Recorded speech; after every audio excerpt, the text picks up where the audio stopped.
Alright boys, so today I'm excited to become a real YouTuber, and I'm gonna be doing a tier list video. Ooh, yay, tier list. It's Marvel, it's a Marvel movie. Recently I've watched every single one of them. Yeah, I've watched every single one and I decided, hey, why not? Let's try ranking them. Let's rank them on what I think of them. And so I think it's very clearly what this should be, and I don't think I need to explain myself.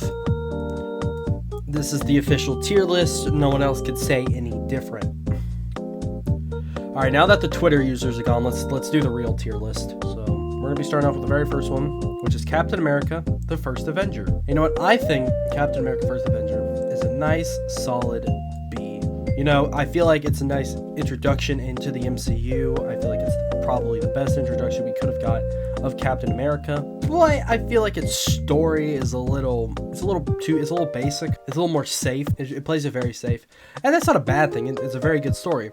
Also, I wish they did more with Red Skull, because after this movie, Red Skull is nowhere to be found, except for in Infinity War and Endgame, where he's just there protecting the Soul Stone. But yeah, other than that, I think this movie is very good. I think it deserves a nice, solid B tier. Next up, Captain Marvel. I think that straight up belongs in D tier. I hate Captain Marvel. This movie it's not good. Captain Marvel is just not a good movie. Its plot, Captain Marvel's plot is barely existent. The only thing that saves this movie is Samuel L. Jackson. And you can tell that this movie was basically, because this movie was made right before Endgame, and you can tell that this was made before Endgame, because they really wanted a character they can use to kill Thanos. They really needed a character, so they did Captain Marvel. Next up is Iron Man, and honestly, I think this one's a straight up given. Iron Man belongs in S. I don't have the virus, I promise. See, here's the thing about the Marvel movies. There are either two different types of Marvel movies. There are the realistic depictions where they take a character and they turn him into a real world person, like how they do with the Iron Man. Or there are your Guardians of the Galaxy type movies where it's a literal comic book movie. It's goofy and it takes that and runs with it. It sticks to being goofy. It doesn't try to go goofy serious, goofy serious, goofy serious. And even when it has serious moments, it is a little goofy. But then there's Iron Man type movies where it's full serious. It's mostly serious, and it's a real depiction of the character as a real world person. And honestly, I don't think they could have cast anyone better to play Iron Man. I can only think of Robert Downey Jr. playing Iron Man now. I couldn't think of anyone else playing Iron Man. The movie is just amazing. And even if you're not a fan of superhero movies, I highly recommend it. But then we go on to Iron Man 2. What do I think of Iron Man 2? I think Iron Man 2 belongs to B. I don't think Iron Man 2 is that bad of a movie as everyone thinks it is. It's definitely very lackluster in what it does. It tries to do a lot with its plot, and it just kind of doesn't work. But there is one good thing about this movie, one amazing thing. It introduces Don Cheadle, who will save the MCU. Don Cheadle, I love you. Mwah. And next up is the first Thor. And funny enough, we're going back-to-back B tier. I think Thor is an alright movie. At first, when I first watched it, it was definitely an A tier. This is another one of those movies where it tries to do a real-world depiction of a character. But the issue is that with Iron Man, you could feasibly think of Iron Man as a real-world person, because he has no powers. He's just a guy with a lot of money. On the other hand, Thor is a god who comes to the human world, and then he fights things of Asgard. Loki's there. Loki's pretty cool. I really like Loki. I think its plot it's alright. It's an alright plot, but I just think what tries to tone it down is that it's a little too goofy for it trying to be a serious movie. I think that's what really sets it down. Alright, next up, and it's gonna be our first A tier for the Avengers. Don't you love how that plays out? I really like the first Avengers movie, if only for its action. Its action is absolutely amazing. When I watch a Marvel movie, I want its action, and we're gonna see a little bit of that repeated in specifically one movie that's coming up. When I watch a Marvel movie, I really want action, and Avengers has that, and it does it good. I think, and also Avengers has a nice story. Well, some people may find it boring since they do a lot of more talking than a lot of more fighting. Its fighting is really good, and also I'm a fan of the kind of slower paced world building movies, and Avengers does it right while having a nice balance of, story to a nice balance of action.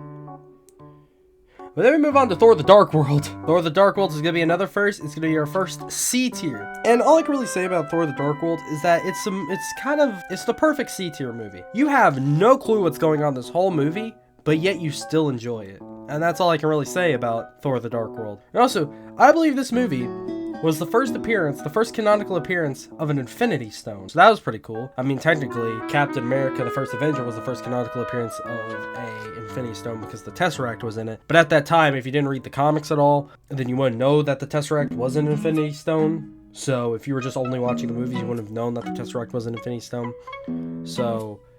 Also, Thor the Dark World is the first time they say Infinity Stone. Alright, next up. This one may shock a lot of people, but Iron Man 3 is X. And I think Iron Man 3 is an A tier. Also, once again, it's action. I think the final scene in Iron Man 3 is absolutely amazing with all the Iron Man suit flying around. And I like the dynamic of Tony Stark not always being in the suit in this movie. For most of the movie, he isn't in the suit. And of course, the movie tries to play out this philosophical question of, does the man make the suit or does the suit make the man? Next up is another really good movie. Captain America the Winter Soldier goes in S tier. Who would have thought it? This is the best Captain America movie. It's just outstanding. It's got everything. It's got a nice balance. World building, action, really good action. And I'm not even a Captain America guy. I don't care about Captain America. I think he's kind of boring. But in this movie, I really liked him. It was really cool. And I thought the introduction of Bucky as a villain, I thought the Winter Soldier as a villain was a cool villain. Next up on the list, this is the best Marvel movie. This is the best one. Nothing can top it. S+ tier goes to Guardians of the Galaxy. I already talked about why I really like Guardians of the Galaxy when I was talking about Iron Man, and that being that it's a movie that knows it's a comic book movie. It's a movie based off a comic book, and it tries to play off that by being very, very goofy and being very serious, but serious goofy, and it works. It works very well, along with the fact that its villain is a little goofy. Its story isn't very serious. It doesn't take itself very seriously, and when it's serious, it needs to be serious. I like Peter Quill. I really like Peter Quill. I just think Guardians of the Galaxy is an S+ tier movie. I think it's the best one, which leads into Guardians of the Galaxy Volume 2. Now, Guardians of the Galaxy Volume 2, while it does a lot better things than the first Guardians movie, it also fails in a lot of regards. While I think the action in Guardians 2 is much better, I think Guardians 2's story is what sets it back a whole lot. Its story isn't very good. It's still saved by its writing, its character writing specifically, and the action, which makes up for it entirely. In the movie, it still holds on to the Guardians of the Galaxy feeling. This movie is going right in between Avengers and Iron Man 3, an A tier. All right, next up is another interesting one, and that's Age of Ultron. And Age of Ultron isn't a bad movie, or from it. I'm one of the few people that really like Age of Ultron. It isn't the same thing as the comic. The comic for Age of Ultron, at least as far as I know, going off what I know, Age of Ultron, the comic, is about Hank Pym making Ultron, it backfiring completely, billions of Ultron being built by the Ultron, which basically just makes many, many Ultrons, them only saying one line in the whole comic, which I believe is like, search and destroy, or search and cleanse, or something like that, destroy and cleanse, something along those lines, and him not really talking other than that. And half of the characters die. Literally, the point of Ultron in the comics was to hunt out all the superheroes so that there are no more superheroes. And while it kind of does that in the movie more focuses on the one Ultron, who isn't created by Hank Pym, is instead created by Tony Stark. And he's also goofy. He's jokey a lot. And they try to play it off in the movie like, oh, you've taken the personality of Tony Stark. And I guess it works. It works as a movie, but it doesn't work as a good adaptation of the comic. But still, it's better than the first Avengers movie, so it's going at the very tippity top of A tier. Alright, so Ant-Man. Now you'd think Ant-Man, since his name starts with A, he would go to A tier, but Ant-Man's going in B. And let me explain. Here's the thing, right? Let me look here. Look, listen. Ant-Man's cool. I really like Ant-Man, and I think he's great in this movie. But the story had a lot of room for him to play with the size and the fact that he controls ants.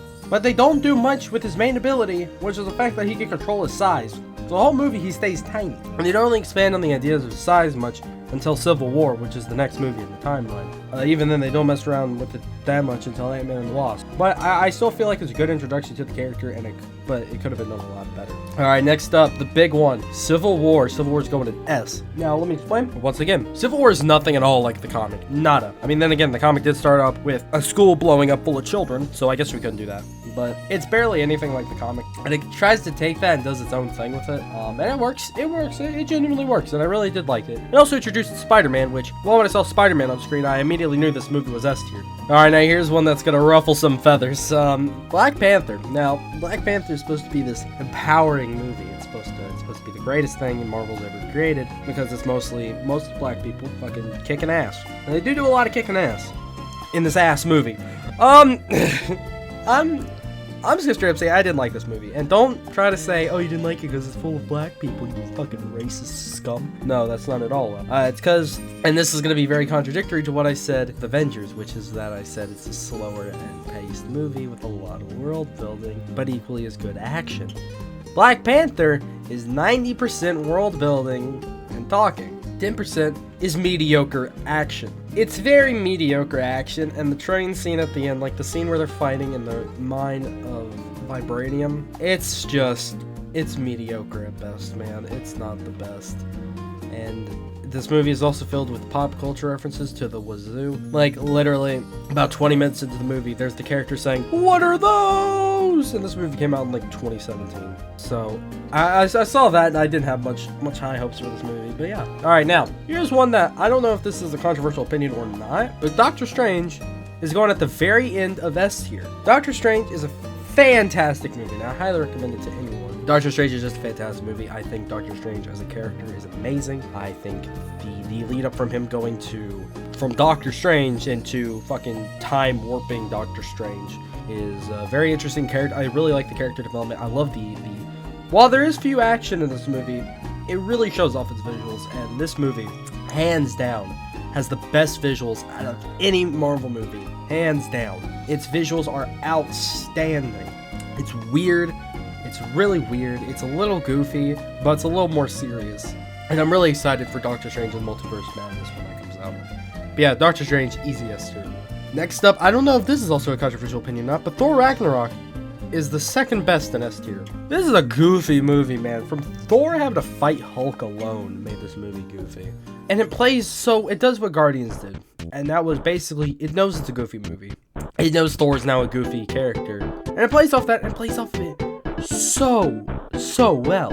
And it's an entertaining movie. It's very entertaining. I do think the end act where he's fighting his sister, I think that is a little meh. I think that final act of the movie is a little meh, but everything else is pretty good. It's a very good movie, and I highly recommend it. Next up is Ant-Man and the Wasp. Ant-Man and the Wasp sure is a movie, and that's why it's going right in the middle of C tier. I feel like Ant-Man and the Wasp could have been a plot that would have worked for any movie in the MCU. Any movie. And the only unique thing it had about it was that they were constantly changing the size of a building. But hey, the movie is saved by the actors. The actors, they did what they could with this subpar script, and it's an alright movie. I found myself constantly checking how much longer I had because I just didn't really want to watch it anymore after like an hour. But this is also by far, I believe, the shortest MCU film, running at only an hour and 30 minutes if my memory serves me correctly. And now we're on to the big two, the big boys, Infinity War and Endgame. And I feel like it's very obvious where I'm going to be putting these. Infinity War is going to go right in between The Winter Soldier and Civil War. Infinity War is a fantastic, outstanding movie, and it's utterly amazing. But the reason why it's not at the very top of S tier is because the movie plays too much off the fact that it is a crossover. Now, what do I mean by that? Well, I feel like it tries to more do the fact of, hey guys, look, we have 47 different characters in this one movie, haha, more than actually trying to develop each character. And while that's understandable, this movie was made for people who had watched every other movie. I feel like its big downside is for people like my dad, for one. My dad, he first went into Avengers Infinity War because he read the comics. Oh, and boy, did he not understand who anyone was. So he then went and watched all the other Avengers movies. He still barely understood who anyone was. But this movie isn't made for people who just want to quick and jump into the series. This is more or less made for Marvel fans. And that's where I feel like it falls, unlike The Winter Soldier, Ragnarok, or Iron Man, or Guardians, is that those movies you could just jump into. You don't need any introduction to the characters before. It basically introduces them right then, right there.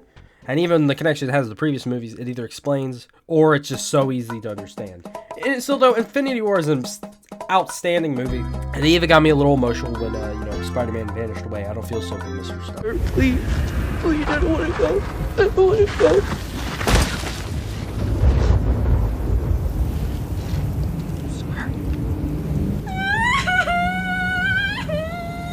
And now we're on to the very final movie in the MCU. At least for now. WandaVision comes out, and I'll give you my opinion on WandaVision here in a minute, but Endgame. This is probably the most basic bitch opinion in this whole list, but Endgame goes in S+. Endgame is just amazing. It's a great conclusion to the MCU. at least Phase 3 and what was supposed to be like the big conclusion of the Infinity Saga.